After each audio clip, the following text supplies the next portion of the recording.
बिस्मिल्लाहिर्रहमानिर्रहीम, अस्सलाम वालेकुम।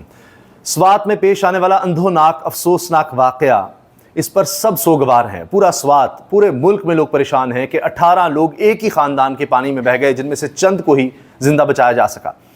ये वीडियोज़ और इस समेत कई वीडियोज़ हैं जो वहाँ पर लोगों ने बनाई। बेबसी की ये लोग तस्वीर बने हुए थे, कोई मदद को नहीं आया। इस पर खैबर पख्तूनख्वा हुकूमत पर, अली बिन गंडापुर पर शदीद तनकीद हो रही है कि क्या है।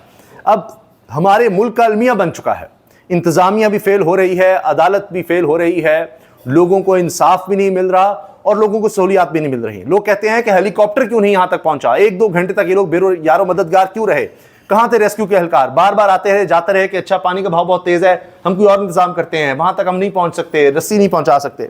लोग वीडियोस बनाते रहे और बताते रहे कि इनकी मदद को कोई नहीं आ रहा।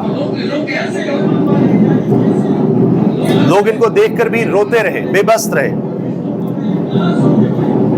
ये आप देख सकते हैं, पीछे आपको दूर नजर आ रहा होगा कि हर तरफ से पानी ने इनको घेर रखा है। अचानक ये यही कहते रहे कि खुदाया इनकी मदद को जल्द से जल्द पहुंचे। अब ये देखिए, ये वसीम अब्बासी साहब और इस तरह मोहम्मद फ़हीम, ये दोनों सहाफ़ी हैं, कहते हैं कि खैबर पख्तूनख्वा हुकूमत का हेलीकॉप्टर स्वात में रेले में फंसे अफराद की मदद के लिए ख़राब मौसम के बायस नहीं जा सका। चंद रोज़ कबल बारिश के दौरान लाहौर कलंदर के खिलाड़ी नईम मेंगल को पारा चनार ले गया था। क्या ये खुला ताज़ाद नहीं इंसानी जान की बजाय बचाने से बढ़कर क्या जिम्मेदारी हो सकती है कि ये हेलीकॉप्टर एक खिलाड़ी के लिए तो पहुंच सकता है। ये देखिए, इसकी वीडियो भी वो शेयर कर रहे हैं कि चंद दिन पहले ये देखिए, ये हेलीकॉप्टर तो जा सकता है एक खिलाड़ी के लिए, उसको एक जगह से दूसरी जगह पहुंचाने, लेकिन क्या वजह है कि फिर यही हेलीकॉप्टर लोगों की मदद को नहीं आ सकता। ये सवाल है, लोग ये पूछ रहे हैं। ये देखिए आप, इस तरह से ये खिलाड़ी को लेने पहुंचाओ, खिलाड़ी उतर आए, लोगों से मिल रहा है, इस पर बड़ी तनकीद हुई है। यही देखिए, लोग ये मनाजिर शेयर कर रहे हैं कि इसी तरह पहले भी बताया गया कि अब शदीद सैलाब आ चुका है। दरिया स्वात में शदीद तूग़यानी के बायस खाजा खेला के मकाम पर पानी की सतह खतरनाक हद तक बुलंद हो चुकी है। क्यों लोगों को पहले वार्न नहीं किया गया, क्यों नहीं इंतजामात किए गए। अब जब अली बिन गंडापुर से सवाल हुआ तो कहने लगे, मैंने कौन सा जाकर तंबू देने थे। अली बिन गंडापुर ने ये सैलाब में बह जाने वालों पर जब उस पर सवाल हुआ तो इस तरह का जवाब दिया। यानी कोई बेहतर जवाब दे सकते थे, इस तरह का जवाब कि कोई आप इंसानी हमदर्दी का लिहाज करते हैं, कुछ कहते हैं कि हाँ हमसे गफलत हुई, हम देख रहे हैं, कर रहे हैं, आइंदा ऐसा नहीं होगा। केपी में सैलाबी सूरत हाल, 18 लोग बहे। रिपोर्टर के इक़दामात बारे सवाल पर ज़िला गंडापुर ने कहा, मैंने जाकर कौन सा तंबू लगाने हैं। ये इस तरह का जवाब वो दे रहे थे। फिर इस पर अब शदीद तनकीद हो रही है। अब आ जाइए जो हमने अदलिया में देखा है। 24 घंटे नहीं गुजरे और जिस तरह का रिएक्शन आ रहा है, लोग ये कह रहे हैं कि कोई भी ज़मीर वाला जिसमें 1% भी कहीं ज़मीर की नमक होगी, वो इस फैसले का दिफा नहीं कर सकता। लोगों ने वोट किसको दिए, लोगों के शऊर के खिलाफ आप जा रहे हैं। यानी एक शख्स को वोट दिए हैं कि ये हमारा रिप्रेजेंटेटिव होगा, एक जमात को वोट दिए हैं कि ये जमात हमें रिप्रेजेंट करती है, और ऐसी जमातें जिनको 3-3 सीटें मिली हैं या 5 मिली या 7 मिली, उनको उससे ज्यादा आपने मखसूस नशिस्तें दे दी। कितना जुल्म। आप लोगों के खिलाफ, उनकी उमंगों के खिलाफ बाकायदा जा रहे हैं। तो इस आइन से या इस अदालत से तो फिर सुप्रीम कोर्ट से कोई लेना देना नहीं। अब तो लोग कह रहे हैं कि सुप्रीम कोर्ट ही खत्म हो गई, अदालत खत्म हो गई, आप छोड़िए। मतुल्ला जान साहब ये कह रहे हैं। अच्छा, इसी में आलिया हमजा साहबा ने कहा है, 2 से 3 दिनों में अहम तंजीमी इजलास होने वाला है। अब मुझ समेत या तो तमाम ओहदेदार डट जाएंगे और या फिर पिट जाएंगे। ठीक है जी, या डटना है या हट जाना है, या डटना है या हटना है। आप बात करें, विदिन 2 to 3 days तंजीमी इजलास होने लगा है। या तो मेरा पहले भी ये था, या डट जाओ या हट जाओ। जिन्होंने अपनी होती एंजॉय करनी है, मुझसे नहीं, या डट जाओ या हट जाओ। ये वो हट जाना, वो पिट जाना एक बात हो गई। शाहजेब खानजादा तक ने इस पर शदीद तनकीद की है इस फैसले पर। शराब एक मुतनाज़ फैसला है और अफसोस की बात है कि मुतवक्किल फैसला है। अदालतों के फैसलों की को पहले से ही की जाने लगे कि अपना ही फैसला सुप्रीम कोर्ट नजरसानी में कलदम करने वाली है, उसका आईनी बेंच कलदम करने वाला है, तो उसी से पता चल जाता है कि मामला कितना मुतनाज़ है। और जो फैसला आया है वो भी मुतनाज़ है, बात से नहीं है। जिस दिन से पाकिस्तान तहरीक इंसाफ को बल्ले के निशान से महरूम किया गया, उस दिन से सुप्रीम कोर्ट के फैसले मुतनाज़ और इलेक्शन कमीशन ऑफ पाकिस्तान का कंडक्ट मुतनाज़ रहा है। आप पहले एक जमात को बल्ले के निशान से महरूम करते हैं, उसके बावजूद वो जमात सबसे बड़ी जमात के तौर पर उभरती है, उसके बाद आप उसको मखसूस नशिस्तों से महरूम करते हैं। पूरी वो बता रहे हैं कि तारीख है तहरीक इंसाफ को दीवार से लगाने की। यहाँ तक उन्होंने कह दिया कि ये बदतरीन फैसला है। ये शाहजेब खानजादा कह रहे हैं। ये देखिए, अब ये जियो न्यूज़ पर ये बात हो रही है। और ये भी कहा कि हमारी अदालतों ने हमेशा अमरीत का साथ दिया है, हमारी सुप्रीम कोर्ट ने हमेशा अमरीत का साथ दिया है। ये तो अभी उतनी शदीद तनकीद नहीं है जो मैं आपको आगे सुनवाने वाला हूँ। असल तो ये होता है कि फ़ैसले तो पाकिस्तान में बहुत से हुए, बहुत से फ़ैसले हुए यहाँ पर। डिक्टेटर्स को आपने परवेज़ मुशर्रफ को और इस तरह दीगर को, जनरल ज़िया उल हक और दीगर, हमारी तारीख बड़ी पड़ी है, नज़रिया ज़रूरत के तहत ये बड़े फ़ैसले थे।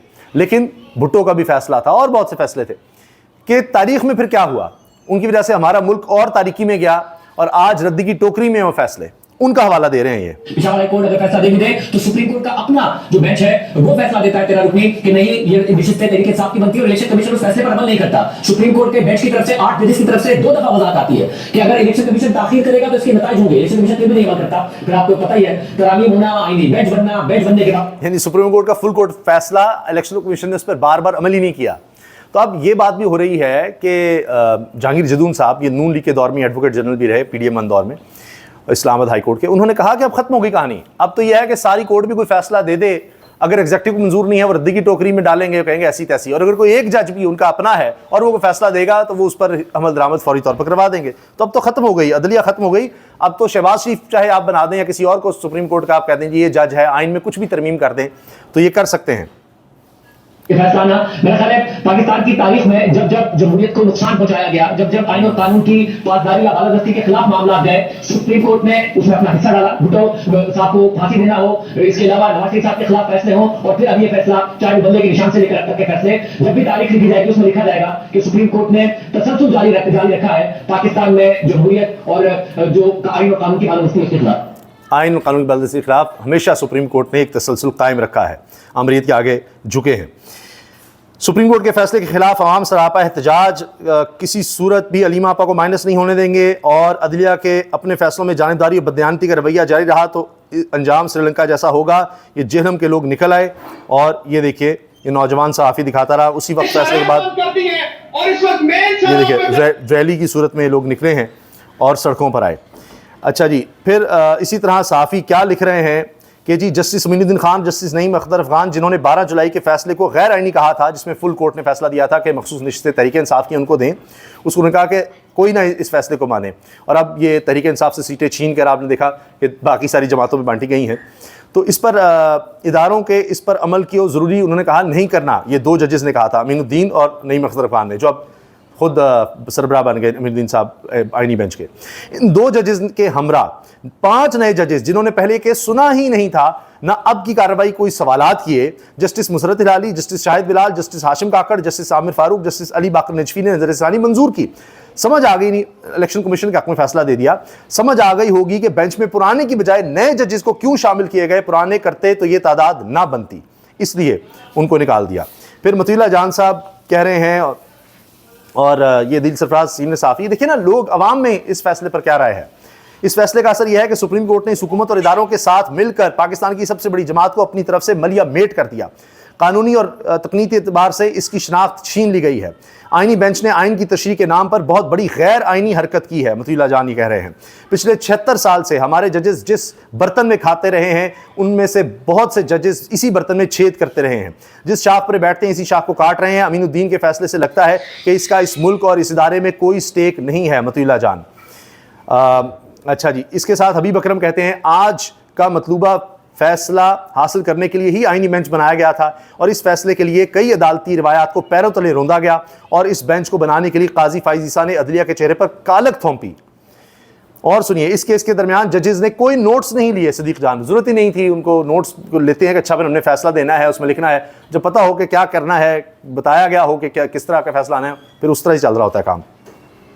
पीटीआई की हार नहीं है, ये लोगों के मैंडेट की हार है। असनात मलिक साहब कह रहे हैं, ये भी साफ़ी हैं कोर्ट रिपोर्टिंग की। जितने लोग हैं कोर्ट रिपोर्टिंग के जिनमें ज़मीर है, कोई आइन और कानून के साथ है, उनकी यही बात है। तारीख की अदालत में मखसूस नशिस्तों के फैसले को 6 अल्फाज में याद नहीं किया जाएगा। जजेस अगर इस फैसले के हवाले से अवामी राय मालूम करना चाहते हैं तो बाहर आकर पूछ लें। तो बच्चे को पता है कि यही फैसला आएगा, तो वो सब इसी पर खड़े हैं। अच्छा, इसके अलावा जी ये देखिए, ये भी खूब है। दुनिया में नाजायज़ औलाद तो आपको हर मुल्क में मिल जाएगी, लेकिन नाजायज़ हुकूमत सिर्फ पाकिस्तान में मिलेगी। ये बात की है जी जनाब सीनियर आर्टिस्ट अनवर मकसूद साहब ने, और वो ये कह रहे हैं। तो आपने देख लिया कि क्या इस बारे में लोगों की राय है। इजाज़त दीजिए, अल्लाह हाफ़िज़।